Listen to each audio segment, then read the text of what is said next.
Actually இப்போ இந்த trend தான் போயிட்டுருக்கு. இப்போ யாரை பார்த்தாலும் இப்படி தான் பண்ணிட்டு இருக்காங்க. அதுக்கு காரணம் என்ன அப்படின்னா, கொளத்தூர் தொகுதியில் முதலமைச்சர் மு.க. ஸ்டாலின் போட்டியிட்ட அந்த தொகுதியில் அவர் தோல்வி அடைஞ்சிருக்காரு. பிஎஸ் பாபு அப்படின்ற தமிழக வெற்றி கழகத்தோட வேட்பாளர்கிட்ட. அவர் இந்த தொகுதியில் நின்று கொளத்தூரில் நின்று மு.க. ஸ்டாலின் அவர்களை தோற்கடிச்சிட்டு இப்படி பண்ணிட்டு போயிட்டாரு. திமுகவோட தலைவர் மு.க. ஸ்டாலின் அவர்கள் அவருடைய தொகுதியில் தோற்று போனது மிகவும் வருத்தப்படக்கூடிய விஷயமா தான் பார்க்கப்படுது. காரணம் என்னன்னு கேட்டிங்கன்னா, இன்றைக்கி வந்துட்டு கொளத்தூர் தொகுதிக்கு அவர் போகிறாரு. உண்மையிலே கண் கலங்கிட்டாரு. பின்னாடி சேகர் பாபு அவர்களும் கண் கலங்கி ரொம்ப சோகம் ஆயிட்டாங்க. ஏன்னா அவராவது ஜெயிச்சிருக்கலாமே அப்படின்ற எண்ணம் இருந்துச்சு. அப்படி என்ன பண்ணுறது, ஸ்வீப்னு அடிக்கும் போது மொத்தமாக எல்லாமே அடிச்சுட்டு போயிடுச்சு விஜய் அலையினால.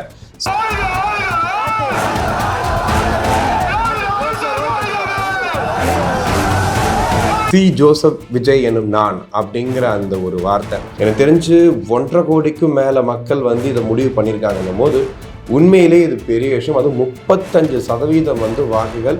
It's a record. இது வரைக்கும் கட்சி ஆரம்பித்து ஒரு 2.5 ஆண்டுகள் முடிஞ்ச ஒரு கட்சி, ஒரு தலைவருக்கு இத்தனை கோடி வாக்குகள் விழுந்ததும் 35% வாக்குகள் வந்ததுமே பெரிய ரெக்கார்ட். இதை இன்னைக்கு எல்லா இந்திய சினிமாவே பார்க்குது.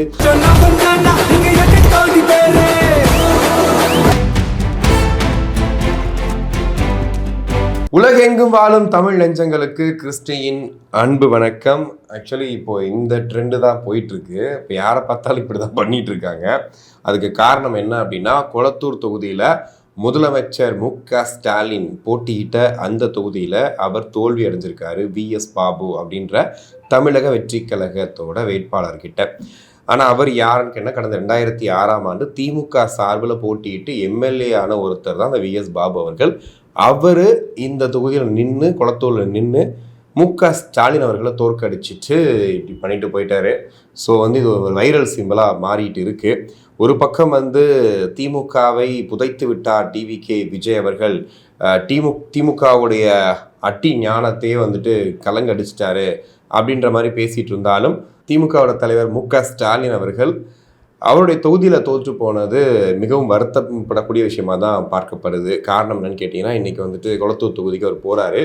உண்மையிலே கண் கலங்கிட்டாரு. பின்னாடி சேகர் பாபு அவர்களும் கண் கலங்கி ரொம்ப சோகம் ஆயிட்டாங்க. ஏன்னா அவராவது ஜெயிச்சிருக்கலாமே அப்படின்ற எண்ணம் இருந்துச்சு. அப்படி என்ன பண்ணுறது, ஸ்வீப்னு அடிக்கும் போது மொத்தமாக எல்லாமே அடிச்சுட்டு போயிடுச்சு விஜய் அலையினால். ஸோ இது ஒரு பக்கம் போயிட்டுருக்கும்போது, இன்னொரு பக்கம் சில பேர் நான் தேடிட்டு இருந்தேன். அப்படியே எங்கே இவங்கெல்லாம் காணுமே அப்படின்னு சொல்லிட்டு. யாருன்னு கேட்டிங்கன்னா, திமுக அவங்க கட்சிக்காக சொல்லாமல், அதாவது காசே கொடுக்காம சில பேர்லாம் பேசிகிட்டு இருப்பாங்க. அந்த மாதிரி பார்த்தீங்கன்னா, திமுக கட்சிக்கார மாதிரியே நிறைய பேர் பேசிகிட்டு இருந்தாங்க. அவங்ககிட்ட பத்திரிக்கையாளர்னு சொல்லுவாங்க, மூத்த பத்திரிக்கையாளர்னு சொல்லுவாங்க. அவங்க எல்லாருமே காணோம். சரி, ஓகே, அவங்க ஓகே கொள்கையாலாவது கரெக்டாக இருக்காங்களே, சரி திமுக ஒரு தோல்வி அடைஞ்சிருக்கு, நம்ம ஒரு 10 நாள் கேப் எடுத்துட்டு அதுக்கப்புறமா நம்ம ஒரு சீரிய எதிர்கட்சியாக மாறுவோம், அதுக்கப்புறம் நம்ம கேள்விகளை கேட்போம்னு சொல்லி அவங்க தயாராக இருக்காங்க. ஆனால் இந்த ஸ்லீப்பர் செல் தூரந்தர்ஸ்ன்னு சொல்லுவாங்கல்ல, அந்த மாதிரி பார்த்தீங்கன்னா எனக்கு தெரிஞ்சு நிறைய சேனல்ஸ் நான் பார்த்தேன். அப்படியே கழுவி ஊற்றிட்டு இருந்தாங்க. அதாவது கரூர் சம்பவம் நடந்த அந்த நாள் பார்த்தீங்கன்னா, என்ன நடந்துச்சுன்னே யாருக்குமே தெரியாது. அந்த நேரத்தில் ஒரு பதட்டமான சுச்சுவேஷன். விஜய் அவர்கள் செய்தியாளர் கூட சந்திக்க முடியாமல் போயிட்டாரு. ரொம்ப எல்லாருமே குழம்பி போயிருந்தாங்க. அந்த டைமில் எதிர்கட்சி தலைவராக இருந்த திரு எடப்பாடி பழனிசாமி அவர்கள் கூட என்ன சொன்னார் அப்படின்னா, இந்த நேரத்தில் முடிவெடுக்க முடியாது, ஒரு பதட்டமான சூழ்நிலை இருக்குது அப்படின்ற மாதிரி சொல்லியிருந்தாங்க. மு.க. ஸ்டாலின் அவர்கள் கூட அவர் ஒரு வீடியோவாய் சொல்லியிருந்தாரு, எந்த தலைவரும் தன் தொண்டர்கள் சாவுன்னு நினைக்க மாட்டாங்க அப்படின்ற மாதிரி இவங்கெல்லாம் பேசிகிட்டு இருக்காங்க. ஆனால் சில சேனல் பார்த்தீங்கன்னா அதை கையில் எடுத்துக்கிட்டு சைக்கோ விஜய் ஒரு கொலையாளி, விஜய் இப்படி பண்ணியிருக்கலாமா வைக்கலாமான்னு சொல்லிட்டு, எனக்கு தெரிஞ்ச அன்னைக்கு மட்டும் நைட் ஷிஃப்ட்லாம் வேலை பார்த்து கிட்டத்தட்ட ஒரு 7-8 வீடியோ போட்டுட்டு இருந்தாங்க. என்னடா இப்படி பண்ணுறீங்க, நமக்கே ஒரு மாதிரி கஷ்டமாக இருந்துச்சு. ஏன்னா ஒருத்தர் திட்டி ஒருத்தர் நெகட்டிவ் பரப்பி மட்டுமே சோறு திங்கணும்னு என்ற அவசியமே கிடையாது இல்லையா? உனக்கு பிடிச்சா அவனை பற்றி புகழ்ந்து பேசு, இல்லையா நடுநிலையாக ஒரு விஷயத்த பேசிட்டு போயிட்டே இரு. ஒருத்தங்களை பற்றி திட்டி அசிங்கப்படுத்தி, இப்போது திமுகவோ அதிமுகவோ தாவேக்காவோ நாம் தமிழர் கட்சியோ அவங்க செய்கிற தப்பு இது இருக்குன்னா அது தப்பாக இருக்குது, அது கொஞ்சம் மாற்றிக்கலாம், இதில் செஞ்சுருக்கலாமா, அது தப்பு இல்லையா அப்படின்னு பேசுகிறது வேற. இவெல்லாம் வாழ தகுதியே இல்லாதவன், ஒரு சைக்கோ, இவங்க கூடலாம் இருக்கக்கூடாது, இவங்க கூடலாம் பொண்டாட்டியே இருக்குமா அப்படிங்கிற மாதிரி பேசுறது இருக்குல்ல, அது பேர் தான் எச்ச. இந்த விஷயத்த நிறைய பேர் பண்ணிட்டு இருந்தாங்க. திடீர்னு பார்த்தா இப்போ விஜய் சிஎம் ஆயிட்டாருன்னு இந்த விஷயம் தெரிஞ்சதுக்கு அப்புறம் பார்த்தீங்கன்னா நாங்களும் அனில் தான், நாங்களும் இதெல்லாம் வந்துட்டு இனிமேல் வந்து ப்ரமோட் பண்ணலான்னு இருக்கோம்னு சொல்லிட்டு சில பேர் கிளம்பியிருக்காங்க. ஸோ அதை பார்க்கும்போது தான் சிரிப்பாக இருந்துச்சு. என்னடா திடீர்னு இப்படி மாறிட்டீங்க, ஒரு நாள் நைட்டில் இப்படி மாறிட்டீங்களே அப்படின்னு. ஆக்சுவலி படம் இருக்கு இல்லையா, அந்த படத்தில் கூட ஒரு சீன் வரும். அந்த இளைஞர்கள்லாம் ஒன்றா சேர்ந்து ஆட்சியை பிடிப்பாங்க. அப்போ அந்த காவல்துறை என்ன பண்ணால் டக்குன்னு வந்துட்டு அந்த செகண்டில் டக்குன்னு உங்களுக்கு கையை கொடுத்து அவங்களுக்கு பாதுகாப்பு கொடுக்கும். அப்போ ஒருத்தன் சொல்லுவான், அந்த இன்னொரு ஆப்போசிட் கட்சிக்காரன் சொல்லுவான், இந்த மாதிரி வந்துட்டு எப்படா டக்குன்னு இப்படி மாறுறீங்க அப்படின்னு சொல்லிட்டு. ஸோ அந்த மாதிரி டக்குன்னு நிறைய பேர் மாறிட்டு இருக்காங்க. ஸோ விஜய்க்கு எதிராக பேசின நிறைய பேர் இன்னைக்கு வந்துட்டு விஜய்க்கு வாழ்த்துக்களும் சொல்லிட்டு இருக்காங்க. குறிப்பாக வந்து நாம் தமிழர் கட்சியில் சீமான் அவர்கள் உருக்கமான பதிவு போட்டிருக்காரு. இன்னொரு பக்கம் விஜய் அவர்களே வந்துட்டு ஸ்டாலின் அவர்கள் குளத்தூரில் தோத்து போனது உண்மையிலே வருத்தம் அளிக்கிறதுன்னு சொல்லிட்டு ஒரு விஷயத்த சொல்லியிருக்காரு. இது வந்து அரசியல் நாகரீகம். என்னதான் வந்து அவங்க இவ்வளோ நாட்கள் பேசியிருந்தாலும் வச்சிருந்தாலும் ஒரு கட்டத்தில் அவங்க சிஎம் ஆகிட்டாங்க, அவங்க ஜெயிச்சிட்டாங்க அப்படின்னும் போது அவங்க சும்மா ஜெயிக்கலை, அவங்களும் கஷ்டப்பட்டு இவ்வளோ விஷயங்கள் பண்ணி மக்கள் மனசை கவர்ந்து இன்னைக்கு மக்கள் முடிவெடுத்திருக்காங்க ஒரு மாற்றம் வேணும் அப்படிங்கிற விஷயத்துக்காக தான் அந்த விஷயத்த பண்ணியிருக்காங்க. ஆனால் விஜய் செய்தது சாதாரண சம்பவமா அப்படின்னு கேட்டிங்கன்னா இது வரைக்கும் யாரும் எதிர்குரல் கொடுக்கல. ஒரு என்ன சொல்கிறது, அவங்களுடைய ஆதங்கத்தை வந்து இன்ஸ்டாகிராம்லையும் ட்விட்டர்லையும் ஃபேஸ்புக்லையும் வெளியிட்டு இருக்காங்க. அதாவது லெனின் இதை சொல்லியிருக்காரு, இந்த கோட் இதை சொல்லுது, ஒரு நாடு நாசமாக போகிறதுக்கு இதே வழிவகுக்குது அப்படிங்கிற மாதிரிலாம் வந்து நிறைய பேர் போட்டுட்டு இருக்காங்க. என்ன பிரச்சனைனா, எப்படி வந்து 1967 ஒரு மாற்றம் வரும்போதும் 1977 ஒரு மாற்றம் வரும்போதும் ஒரு என்ன சொல்கிறது, எல்லாரும் சொன்ன விஷயம் என்ன அப்படின்னா, எம்ஜிஆர் ஆட்சியை பிடிச்சதுக்கு அப்புறமா இது ஒரு கட்டமைப்பு இல்லாத கட்சி, இந்த கட்சி எப்படி வந்து அடுத்த கட்டத்தை நோக்கி நகரப்போகுது, இது ஒரு மோசமான ஒரு நிலைக்கு வந்து நாட்டை கொண்டு போயிடும் அப்படிங்கிற மாதிரிலாம் நிறைய பேர் பேசிகிட்டு இருந்தாங்க. அப்படி பேசினவங்க எல்லாருமே பார்த்தீங்கன்னா ஒரு கட்டத்துக்கு அப்புறமா அவருடைய ஆட்சியை பார்த்து வியந்து பார்த்தாங்க, வா என்ன இப்படி பண்ணியிருக்காரு அப்படின்னு சொல்லி. கிட்டத்தட்ட 10 ஆண்டுகள் அவர் சாகிற வரைக்கும் அவர் தான் சிஎம் அப்படிங்கிற மாதிரி ஒரு விஷயத்தை கொண்டு வந்திருந்தாங்க. ஸோ அந்த அளவுக்கு பார்த்தீங்கன்னா, அதாவது அவங்கள டெஸ்ட் பண்ணாமல் அவங்க என்ன பண்ணுறாங்கன்றதே தெரியாமல் யோசிக்காமல் புத்தாம்படியாக சொல்கிறது. ஸோ அந்த மாதிரி பார்த்தீங்கன்னா இப்போ அதான் நடந்துக்கிட்டு இருக்குது. திடீர்னு ஒரு ஆட்சி மாற்றம். திமுக முதல்ல ஆட்சியை பிடிக்கும் போது என்னென்ன விமர்சனம் வந்துச்சு, அதிமுக முதல்ல ஆட்சி பிடிக்கும் என்னென்ன விமர்சனம் வந்துச்சு, அதை விட மோசமான விமர்சனங்கள் தாவேகாவுக்கும் வந்துக்கிட்டு இருக்குது. எப்படின்னா ஓப்பனாக இல்லை, ஒரு இன்ஸ்டாகிராம் வாயிலாக மற்ற இடங்கள்ல இருந்து அப்படியே வந்துக்கிட்டு இருக்காங்க. அவங்க சொல்கிற விஷயங்கள்லாம் என்னன்னு கேட்டிங்கன்னா இந்த மாதிரி தான். இந்த மாதிரி வந்துட்டு திமுக இல்லாமல் ஒரு அந்நிய சக்தி உள்ளே வந்துடும், பாஜக உள்ளே வந்துடும், மத கொள்கைகள் உள்ளே வந்துடும், இப்படிலாம் வந்துட்டு என்ன பண்ணுறது அப்படின்னு சொல்லிட்டு. ஒன்றும் இல்லை, மதுரையில் மத்தியில் வந்து முஸ்தபா அப்படிங்கிற வேட்பாளர் ஜெயிச்சிருக்காரு. அவர் தான் இப்போ எம்எல்ஏ ஆகிறாரு. அவர் வந்து ஹிந்தியில் கேள்வி கேட்டதுக்கு ஹிந்தியில் பதில் சொல்லிட்டாரு. பார்த்தீங்களா, மதுரையில் ஹிந்தி பேசுகிறாங்க, ஹிந்தி வந்துடுச்சு அப்படின்னு சொல்கிறாங்க. ஆக்சுவலி இந்த வேட்பாளரும் ஹிந்தி தெரிஞ்சிருக்கு, ஸோ பேசியிருக்காரு. அவர் ஹிந்தி தெரிஞ்சும் ஒரு பதில் சொல்ல, தெரிஞ்சும் வந்து தமிழில் பேசினாதான். அதாவது ப்ராப்ளம் என்ன அப்படின்னு கேட்டால், ஹிந்தி தெரியுதா, தெரிஞ்சவங்கள்ட்ட ஹிந்தியை பேசுங்க, பிரச்சனை கிடையாது. தெரியாதவங்கள்ட்ட தெரியணும், அவங்களுக்கு ஆசைப்பட்டா நீங்கள் வந்து படிக்க சொல்லிக் கொடுங்க, அவங்க படிச்சுப்பாங்க. ஆனால் தேவையில்லாமல் அவங்கள்ட்ட திணிக்காதீங்கன்றதான் இங்கே ப்ராப்ளம். நீ வந்து இந்தியை கொண்டு வந்துட்டு என்னுடைய ஒரு அப்ளிகேஷன் ஃபார்மில் கொடுத்தீங்கன்னா நல்லா ஃபில் பண்ண முடியாது, எனக்கு தெரியாது. ஸோ எனக்கு ஹிந்தி தெரியாது, அதனால் வந்து எனக்கு இது வந்து திணிக்காதுன்னு சொல்கிறது தான் கான்செப்ட். இங்கே என்ன அப்படின்னா, நார்மலாக ஒருத்தவங்க ஹிந்தியை பேசிட்டா, அதுவும் ஒரு எம்எல்ஏ பேசிட்டாங்க அப்படின்னா ஏன் அப்படி பேசுகிறீங்க, எவ்வளோ பேசக்கூடாது அப்படின்ற மாதிரி விஷயம் போயிட்டு இருக்கு. பார்த்தீங்களா, ஹிந்தி உள்ளே வந்துருச்சு, இப்போ அடுத்து பாருங்கள் வந்துட்டு மத கொள்கை உள்ளே வரும்னு சொல்லிட்டு அதை பற்றி பேசிகிட்டு இருக்காங்க. பட் இருந்தாலும் விஜய் செய்தது ஒரு தரமான சம்பவம். 75 வருஷம் அப்படி கட்டி காப்பாற்றிட்டு இருந்துச்சு. இன்னும் என்னால் நம்ப முடியல. நான் நேற்றுலேருந்து கூட எங்கள் பசங்கள்கிட்ட புலம்பிட்டு இருந்தேன், எப்படா நடந்துச்சு இது, 108 தொகுதி எப்படா, என்னால் நம்பவே முடியல. அதுவும் குறிப்பாக திமுக கோட்டை, அதிமுக கோட்டைன்னு சொல்லுவாங்களே, அந்த இடங்கள்லாம் எப்படா கைவிட்டு போச்சு, இது என்ன நடந்திருக்குன்னே தெரியலையே அப்படின்ற மாதிரி தான் இருந்துச்சு. ஏன்னா யோசிச்சு பாருங்களேன், ஒரு சிம்பிளாக ஒரு பிராண்டு, ஒரு பெரிய 2 பிராண்ட்ஸ் இருக்குது. அந்த பிராண்ட்ஸ் தான் வந்து சப்ளைஸ்லாம் கொடுத்துட்டு இருக்குது. அந்த பிராண்டை வந்து பிடிச்சோ பிடிக்காமலும் அதை வாங்கிட்டே இருக்கோம். திடீர்னு புதுசாக ஒரு பிராண்டு வருது, பட் இந்த பிராண்டு வாங்கினா நமக்கு சேஃப்டி, பட் இது எப்படி இருக்குன்னு தெரியலன்னு யோசிச்சுட்டு இருப்பாங்க. ஸோ நம்ம யோசனை என்னவா இருந்துச்சுன்னா, சரி எப்படி இருக்குன்னு தெரியல, ஆனால் சில பேர் இந்த பிராண்டை நோக்கி போவாங்க, அந்த பிராண்டை நோக்கி போய் வாங்குவாங்க அப்படின்னு நினச்சோம். ஆனால் இந்த ரெண்டுமே வேண்டாம், இந்த பிராண்டு போதும்னு எனக்கு தெரிஞ்சு 1.5 கோடிக்கும் மேலே மக்கள் வந்து இதை முடிவு பண்ணியிருக்காங்கன்னும் போது உண்மையிலே இது பெரிய விஷயம். அதுவும் 35% வந்து வாக்குகள், இட்ஸ் அ ரெக்கார்ட். இது வரைக்கும் கட்சி ஆரம்பித்து ஒரு 2.5 ஆண்டுகள் முடிஞ்ச ஒரு கட்சி, ஒரு தலைவருக்கு இத்தனை கோடி வாக்குகள் விழுந்ததும் 35% வாக்குகள் வந்ததுமே பெரிய ரெக்கார்ட். இதை வந்து இன்னைக்கு எல்லா இந்திய சினிமாவே வந்து பார்க்குது, இந்திய அரசியலே வந்து திரும்பி பார்த்துட்டு இருக்காங்க, என்னடா இப்படி நடந்திருக்கு அப்படின்னு. சரி இது மட்டும் தானா அப்படின்னு கேட்டிங்கன்னா வந்து விஜய், தாவேகா ஜெயிச்சதுனால என்னென்ன சாதனைகள் நிகழ்த்தப்பட்டிருக்குன்னு சொல்லிட்டு ஒருத்தர் போஸ்ட் ஒன்று போட்டிருந்தாரு. ரொம்ப இன்ட்ரெஸ்டிங்காக இருந்துச்சு உண்மையாகவே. ஏன்னா இவ்வளோ நாட்கள் வந்து நம்ம வாயில் சொல்லுவாங்க, நாங்கள் வந்து இவங்களுக்கு இவ்வளோ ஒதுக்கி பண்ணுறோம், இவங்களுக்கு இதை பண்ணுறோம் அதை பண்ணுறோன்னு சொல்லிட்டு. உண்மையாக என்ன நடந்திருக்கு அப்படின்னா 35 வயதுக்கு குறைவான 23க்கும் மேற்பட்ட வேட்பாளர்கள் வெற்றி பெற்றிருக்காங்க. 26 தலித் வேட்பாளர்கள் வெற்றி, 12 பெண்கள் வேட்பாளர்கள் வெற்றி. திருப்பத்தூர் தொகுதியில் ஒரு ஓட்டு வித்தியாசத்தில், திருப்பத்தூர் தொகுதியில் வந்து பார்த்தீங்கன்னா பெரிய கருப்பன் அவர் அந்த ஏரியாவில் பயங்கர பவர்ஃபுல்லான பர்சன், ஒரே ஒரு ஓட்டு சிங்கிள் ஓட்டில் வந்து அவருக்கு வந்துட்டு அவருடைய வெற்றி பறிபோயிருக்கு. தாவேக்கா தொண்டர் வந்து தாவேக்கா வேட்பாளர் வந்து வெற்றி பெற்றிருக்காரு. போட்டியிட்ட எந்த தொகுதியிலும் டெபாசிட் இழக்கவில்லை. எடப்பாடி உட்பட அந்த சுயேட்சை ஆதரவு இருந்தார் இல்லையா, அவர் உட்பட வேற யாருக்குமே டெபாசிட் இழக்கலை. ஆனால் முன்னாள் அமைச்சர் அந்த ஜெயக்குமார் அவர்கள் டெபாசிட் இழந்திருக்காரு ராயபுரம் தொகுதியில். ராயபுரம் தொகுதிங்கிறது வந்து பார்த்தீங்கன்னா எப்படி சொல்லலாம், அவருடைய சொந்த தொகுதிங்கிறத தாண்டி அவரோட தொகுதி அப்படின்னு சொல்லுவாங்கல்ல, அந்த மாதிரி ஒரு பயங்கரமாக அவர் மேலே அவ்வளோ கிரேஸ் உள்ள தொகுதி. பட் அந்த தொகுதியில் டெபாசிட் இழந்திருக்காரு. கர்ப்பிணி வேட்பாளர் வெற்றி, ஒரு ஆட்டோ டிரைவர் வெற்றி, அதாவது நம்ம பார்த்தோம் இல்லையா சோமு ஆட்டோ டிரைவர், அவர் வெற்றி.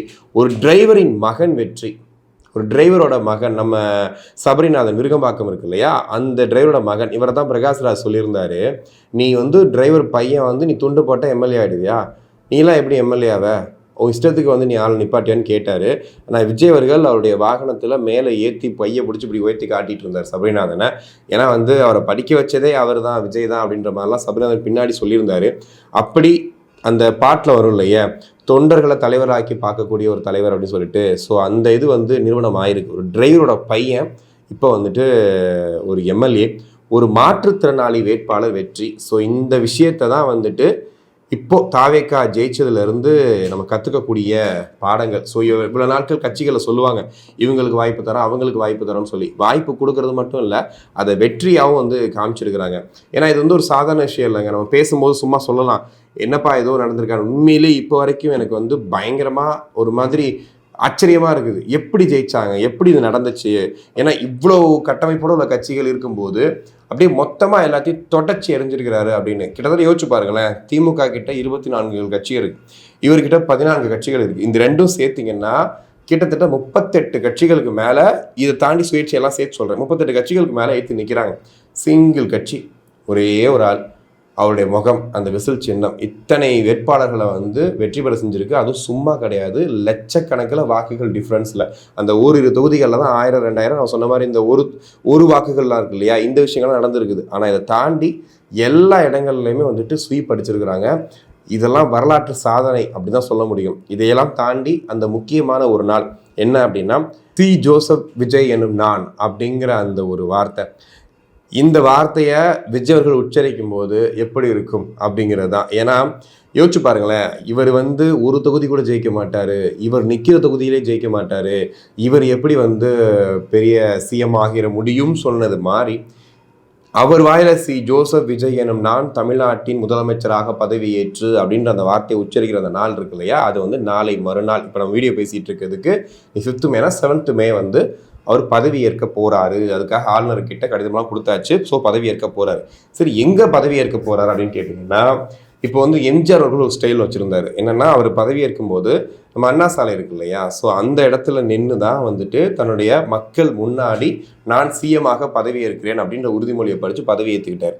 ஸோ அதே மாதிரி விஜய் அவர்கள் நேரு உள் விளையாட்டு அரங்கத்தில் ஒரு பெரிய கிரவுண்டில் எல்லாரையும் கூப்பிட்டு வச்சு மக்கள் முன்னாடி, இனிமேல் யார் தடுப்பா அப்படின்ற மாதிரி எல்லாரையும் கூப்பிட்டு வச்சு மக்கள் முன்னாடி தன்னுடைய பதவியை ஏற்றுக்க போகிறார். உண்மையிலே சொல்லப்போனால் ஒரு பெரிய மாற்றம் நிகழ்ந்த மாதிரி இருக்குது. இன்றைக்கி வெளில நீங்கள் பைக்கில் போகும்போது இன்கேஸ் நீங்கள் ஒரு மாற்றத்துக்காக வெயிட் பண்ணிட்டு இருந்த ஒரு பர்சனாக இருந்தீங்கன்னா, கண்டிப்பாக நீங்கள் ரோட்டில் பைக்கில் போயிட்டு இருக்கும்போது நீங்கள் யோசிப்பீங்க, ஏதோ ஒரு விஷயம் வந்து மாறி இருக்குது, தமிழ்நாட்டில் புதுசாக ஏதோ ஒரு விஷயம் ஃப்ரெஷ்ஷாக ஏதோ ஒரு ஃபீல் கொடுக்குது அப்படிங்கிற மாதிரி தான் இருக்கும். இப்போது நிறைய பேர் வந்து இந்த விஷயத்தை பற்றிலாம் பேசும்போது நிறைய பேர் வந்து ரொம்ப உற்சாக மிகுதியில், நேற்றுலாம் நாங்கள் போயிட்டுருக்கோம் ஷூட்டுக்கு, போகிற வழியெல்லாம் பார்த்தீங்கன்னா அவங்க தொண்டர்கள்லாம் கிடையாது, சாதாரண பொதுமக்கள் தாவேக்கா துண்டை போட்டுக்கிட்டு அவங்க வீட்டில் சமைச்சது, வீட்டில் ஸ்வீட்ஸ் எல்லாம் எடுத்துகிட்டு வந்து மக்கள்கிட்ட கொடுத்து கொண்டாடுறாங்க, வெடி போடுறாங்க, நல்லா வந்துட்டு டான்ஸ் ஆடி கொண்டாடிட்டு இருக்காங்க. இன்னொரு பக்கம் பார்த்தீங்கன்னா இப்படி கொண்டாடுறவங்கள பார்த்துட்டு இவங்கெல்லாம் பாரு தற்கொலைகள் திருந்தாதுங்க, இவங்க சும்மா கத்திக்கிட்டு இருக்குதுங்க, அவர் 108 தொகுதி தான் ஜெயிச்சிருக்காரு, அவர் இன்னும் பெரும்பான்மை நிரூபிக்கவே இல்லை, அவருக்கு இன்னும் 10 பேர் தேவைப்படுறாங்க, எங்கேருந்து வருவாங்க 10 பேர் அப்படின்னு அவங்க பேசிகிட்டு இருக்காங்க. ஆனால் தாவேகா பக்காவாக பிளான் பண்ணி அடுத்த கட்டத்தை நகர்த்திட்டாங்க. அதுக்கு முக்கியமான காரணம் என்ன, ராகுல் காந்தி அவர்கள் அவர் வந்து ஃபோன்லலாம் விஜய் கிட்ட பேசி ஓரளவுக்கு செட்டில் பண்ணிட்டாங்க. எனக்கு தெரிஞ்சு அங்கேருந்து ஒரு 5 அதை தாண்டி வந்து விடுதலை சிறுத்தைகள் ஒரு முக்கியமான முடிவெடுக்க வேண்டிய சுச்சுவேஷனில் விடுதலை சிறுத்தைகள் இருக்கும்னு நினைக்கிறேன். ஏன்னா இந்த தலித் அரசியல் அப்படிங்கிறதா வந்து திமுகவுடைய ஒரு அரசியல். சிறுபான்மையோட இப்போ சரி, மற்றபடி தலித்தும் சரி, இவங்க 2 பேரை வச்சு தான் வந்து திமுக உங்களுடைய பாதுகாவலன் நான், நீங்கள் வந்து பாதுகாப்பாக இருக்கீங்கன்னா அது காரணமே நாங்கள் தான் அப்படின்னு சொல்லிட்டு இருந்தாங்க. பாஜக உள்ளே வந்துடும், உங்கள் எல்லாரையும் வந்துட்டு கொன்னுடும், நீங்கள் வந்து எங்கள் கூட இருந்தால் தான் நல்லா இருப்பீங்க அப்படின்ற மாதிரி சொல்லி சொல்லி வளர்த்த இடம் தான் வந்துட்டு இந்த திமுக வச்சிருக்கக்கூடிய இந்த 2 பேரும், தலித்துகளையும் சிறுபான்மையுடையும். ஸோ இந்த இடத்த தான் வந்து விஜய் அவர்கள் அதிகமாக அள்ளியிருக்காரு. இப்போ அந்த இடத்துல இருக்கிற ஓட்டுகள் எல்லாமே விஜய் கிட்ட வந்து விழுந்திருக்கு. அப்படின்னும் போது இவங்க ஆப்வியஸ்லி வந்து இங்கே வர்றதுக்கான வாய்ப்புகள் நிறைய இருக்குது. யோசிச்சு பார்த்தீங்கன்னா காங்கிரஸுக்கும் பாஜக எதிர்ப்பு இருக்குது. அதை தாண்டி வந்துட்டு விடுதலை சிறுத்தைகள் கட்சி ஏன் திமுகவில் போயிட்டு இவ்வளோ வருஷமாக ஓட்டிகிட்டு இருக்கீங்க, ஏன் வெளியே வர மாட்டீங்க, ஏன் நீங்கள் நல்ல கட்சி தானே, உங்களுக்கு வந்து வெற்றி வாய்ப்பெல்லாம் நல்லா தானே இருக்குன்னு சொல்லும்போது அவங்களும் வந்து யோசிச்சுக்கிட்டே தான் இருக்காங்க ரொம்ப வருஷமாக. என்ன காரணம், என்ன அழுத்தம்ன்றது தெரியல. ஆனால் அதையெல்லாம் விட்டுட்டு அவங்களுக்கும் பாஜக எதிர்ப்பு, பாஜக உள்ளே வந்துடக்கூடாதுன்றதுக்காக தான் நாங்கள் திமுக இருக்கோம்னு சொல்லி காரணம் சொல்கிறாங்கல்ல, அதே காரணத்தை தான் விஜயும் சொல்கிறாரு. ஸோ விஜய் கிட்ட வந்தால் நல்லாயிருக்கும். ஸோ அவங்க உள்ளே வந்ததுக்கு அப்புறமா தேமுதிக பாமகவில் ஜெயிச்சிருக்காங்க இல்லையா. ஸோ தேமுதிக பாமக விட எனக்கு தெரிஞ்சு இவங்களுடைய 2 பேருடைய டீலிங் வந்து கரெக்டாக இருக்குன்னு நினைக்கிறேன். ஸோ இவ்வளோ தூரம் பண்ணிட்டாங்க, இவ்வளோ விஷயத்தை கடந்து வந்துட்டாங்க தாவேகா கட்சி. இன்னைக்கு ஆட்சி அமைக்கிற இடத்துல இருக்கும்போது இந்த 10 எம்எல்ஏக்களை வந்து இது பண்ணுறதுல என்ன ஆக போகுது, மேபி வந்துட்டு நல்லாட்சி தொடரணும்னு நினச்சி நிறைய பேர் வந்தாங்கன்னா அதையும் சேர்த்துப்பாங்க அப்படின்னு தான் நினைக்கிறேன். ஸோ தாவேகா வந்து ஒரு ஆட்சி அமைக்கிறதுக்கான ஒரு செட்டில் வந்து வந்துட்டாங்க.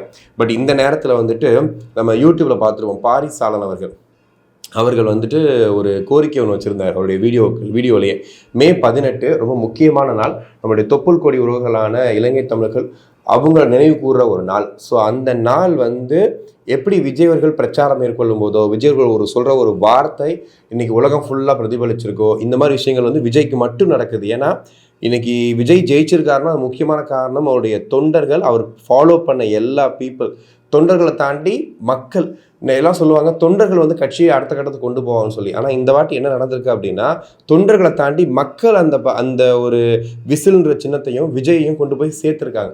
அப்படி இருக்கும்போது ஒரு சின்ன விஷயம் சொன்னாலே வந்து இவ்வளோ தூரம் உலகம் ஃபுல்லாக பரவுது அப்படின்னா இந்த மே 18 அப்படிங்கிற அந்த நாளில் அவர் இலங்கை தமிழர்களை நினைவு கூர்ந்து ஒரு விழா மாதிரி எடுத்து சம்திங் அவர் பேசி இதை வந்து எல்லா வருஷமும் பண்ணுங்கன்னு சொன்னார் அப்படின்னா இது கண்டிப்பாக இந்திய அளவில் ஒரு பெரிய அரசியல் மாற்றத்தை ஏற்படுத்தும்.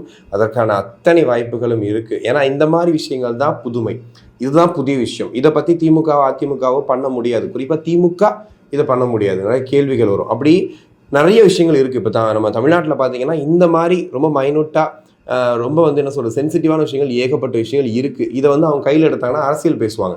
ஓ நீங்கள் உங்கள் ஆட்சியில் தானே நடந்துச்சு, எங்கள் ஆட்சியில் நம்ம நடந்துச்சுன்னு அதை பேச ஆரம்பிப்பாங்க. பட் தாவேகா ஒரு ஃப்ரெஷ்ஷான கட்சி, புதுசாக ஒரு ஆட்சி அமைக்க போகிறாங்க. ஸோ இவங்க வந்து இதை கையில் எடுத்தாங்க அப்படின்னா உண்மையிலேயே இது வந்து ஒரு பெரிய விஷயமா ஒரு ரெவல்யூஷனாக மாறுறதுக்கான வாய்ப்புகள் இருக்குது. ஸோ கண்டிப்பாக பாரிசாலன் சொன்னது ரொம்ப நல்ல விஷயம். ஸோ அதான் நானும் வந்து உங்ககிட்ட ஷேர் பண்ணிக்கிறேன். கண்டிப்பாக விஜய் சார் அவர்கள் பார்த்தாருன்னா, சிஎம் விஜய் சார் வந்து பார்த்தாரு அப்படின்னா கண்டிப்பாக வந்துட்டு செய்வார்ன்ற நம்பிக்கை இருக்குது. இதை தாண்டி வந்துட்டு இனிமேல் வந்து விஜய் சார் ஆட்சி அமைச்சிட்டாங்க அப்படின்னா கண்டிப்பாக ஊடகத்தோட கடமை என்ன, எதிர்கட்சியாக நின்று செயல்படணும். ஸோ விஜய் சார் ஆட்சியில் என்னென்ன பிழைகள் வந்தாலுமே, ஏதாவது ஒரு சின்ன ஒரு குறை இருந்தாலுமே கண்டிப்பாக வந்து அது தெரிவிக்கப்படும். அது வந்து நம்மன்னு கிடையாது, டிவிக்கு தொண்டர்களே இதை செய்வாங்க. ஸோ அதான் அந்த கட்சியோட பியூட்டி. அவங்களே வந்து அதை சொல்லுவாங்க, அண்ணா இப்படி ஆகிப்போச்சு என்னன்னு பாருனே அப்படின்னு சொல்கிற ஒரு நிலைமையில தான் வந்து இந்த ஆட்சி அமையணுன்றது ஒரு மனசில் ரொம்ப ஆசையாக இருக்குது. ஏன்னா இவ்வளோ நாட்கள் வந்து ஒரு எம்எல்ஏ பார்க்க போகிறதோ ஒரு அமைச்சரை பார்க்க போகிறதுக்கோ வந்துட்டு பார்த்துட்டு ஐயோ ஒரு வராரு பார்க்கணும் அப்படின்னு தூரமானு பார்த்துட்டு இது பண்ண முடியாது. பட் உரிமையாக கேட்குற மாதிரி இடத்துல அட்லீஸ்ட் இவங்களாவது இருக்கணும்னு ஆசையாக இருக்குது. இப்போ ஒரு எம்எல்ஏ பார்க்க போகிறோன்னா அவர் கூட இருக்க ஒரு 4 உபதெய்வங்கள் இருக்கும். இந்த 4 உபதெய்வங்களையும் கரெக்ட் பண்ணி லாஸ்ட்டாக ஒரு மூஞ்சூர் ஒன்று இருக்கும். அந்த மூஞ்சூருக்கு ஒரு 10 5 கையில் கொடுத்தா அதை போய் பார்க்கவே விடும் பெஸ்ட்டு. அதுக்கப்புறம் அவர் கேட்பார், அது வேறு விஷயம். அதை போய் பார்க்குறதுக்கே அவ்வளோ வேலையாக இருக்கும். ஸோ அந்த மாதிரிலாம் இங்கே இல்லாமல் கொஞ்சம் இந்த ஊழல் இல்லாத விஷயங்கள்லாம் பண்ணுங்கள். ஏன்னா உங்களுக்காக மக்கள் ஒரு பெரிய ஊழலை, யாருமே கண்டுபிடிக்க முடியாத ஊழலை பண்ணி வச்சுருக்காங்க. காசெல்லாம் வாங்கிட்டு ஓட்டு உங்களுக்கு ஊற்றிருக்காங்க. தயவு செஞ்சு இந்த விஷயத்தையும் மனசில் ஏற்றிக்கோங்க. கொஞ்சம் அதை பண்ணால் நல்லாயிருக்கும். இந்த நேரத்தில் வந்துட்டு நாம் தமிழர் கட்சி அவங்க சொன்ன மாதிரியே வந்து சீமான் அவர்கள் வீடியோ போட்டிருந்தாரு. இன்னொரு பக்கம் எடப்பாடி அவர்கள் மிக மிக மிக மிக கடுமையான உழைப்பு இந்த 4 வருஷமும் பண்ணியிருந்தாரு. கடைசியில் அந்த பிரச்சாரத்திலையும் பயங்கரமான உழைப்பு போட்டிருந்தாரு. பட் இருந்தாலும் அன்ஃபார்ச்சுனேட்லி அவங்க 2வது இடத்துக்கு கூட வர முடியல. அவர் தான் 2 இடத்துக்கு வருவாருன்னு எதிர்பார்ப்பு இருந்துச்சு, பட் வர முடியல. பட் இருந்தாலும் திமுகவை அவங்க விஜய்க்காக செய்த விஷயங்கள், விஜய் சில விமர்சனங்கள் எல்லாத்துக்குமே பதிலடி விஜய் கொடுப்பாரு அப்படிங்கிற மாதிரி தான் ஒரு எதிர்பார்ப்பு இருக்குது. பட் இருந்தாலும் எப்போயுமே சைலண்ட்டாக அப்படியே கடந்து போகிற விஜய் இந்த ஆட்சியையும் ரொம்ப சைலண்ட்டாக, தமிழ்நாட்டையும் ரொம்ப சைலண்ட்டாக இந்த கொலை குற்றங்கள், இந்த பிரச்சனைகள், ஏன்னா உள்ளே வந்தோடனே அவர் போடுற முதல் 5 சைன் சொல்லியிருந்தார். கண்டிப்பாக அவர் பதவி ஏற்றோன்னா அந்த சைன் என்னன்னு சொல்லி ஞாபகப்படுத்துகிறேன். அதை கண்டிப்பாக அவர் பண்ணணும். அது பண்ணதுக்கு அப்புறம் தான் அடுத்த கட்டத்துக்கு நம்ம மூவ் ஆகவே முடியும். ஸோ அந்த விஷயங்கள் பண்ணனா அதில் முக்கியமாக இந்த கஞ்சா பழக்க வழக்கங்கள், இந்த போதை வஸ்துகள், இந்த பிரச்சனையும், மதுபான கடைகள் அதோட நேரத்தை குறைக்கலாம், இல்லை வந்து அதை மூட ட்ரை பண்ணலாம், இல்லை அதுக்கான மாற்று ஏற்பாடு ஏதாவது பண்ண முடியுமான்றதை பார்க்கலாம். இதுதான் மெயினாக தேவை. ஏன்னா அங்கே இருந்து தான் எல்லாமே ஆரம்பிக்குது. ஒருத்தன் செயின் பறிக்கிறான், ஒருத்தன் ரோட்டில் ஒரு பொண்ணை வந்து தப்பாக கை வச்சுட்டான், எல்லாத்துக்கும் பின்னாடி பார்த்தீங்கன்னா ஒரு போதை இருக்குது. ஒருத்தன் கொலை பண்ணிட்டான் அப்படின்னா போதையில் தான் போய் கொலை பண்ணுறான் அப்படிங்கிற மாதிரிலாம் இருக்கும்போது அந்த விஷயத்த நம்ம வந்து கண்ட்ரோலாக வச்சுக்கிட்டாலே மற்ற விஷயங்கள்லாம் சரியாகுன்றதான் இது. ஒரு உரிமையாக வந்து கேட்குறோம். தயவு செஞ்சு அதெல்லாம் கொஞ்சம் பார்த்துக்கோங்க அண்ணா. ஓகே, இன்றைக்கி வீடியோ பார்த்துருப்பீங்க. ஸோ நீங்கள் என்ன நினைக்கிறீங்க? எப்படி இருக்க போது சி ஜோசப் விஜய் எனும் நான் அப்படின்னு சொல்லி ஒரு பதவி இருக்கும்போது என்ன மாதிரி இருக்கும்? ஏன்னா ஒரு 2 வருஷம் பயங்கரமாக நீங்கள் வந்துட்டு போராடி இருப்பீங்க அவர் ஜெயிக்கணும் அப்படிங்கிறதுக்காக. ஸோ அந்த நாள் எப்படி இருக்கும் அப்படின்னும், இந்த ஆட்சி அமைக்கும் போது அது என்னவா மாறும் அப்படின்னும், யார் கூட விஜய் கூட்டணி வைக்க போகிறாருன்னு உங்கள் கெஸ் இருக்குது அப்படிங்கிறதையும் வந்துட்டு கமெண்ட்ஸில் சொல்லுங்கள். நன்றி.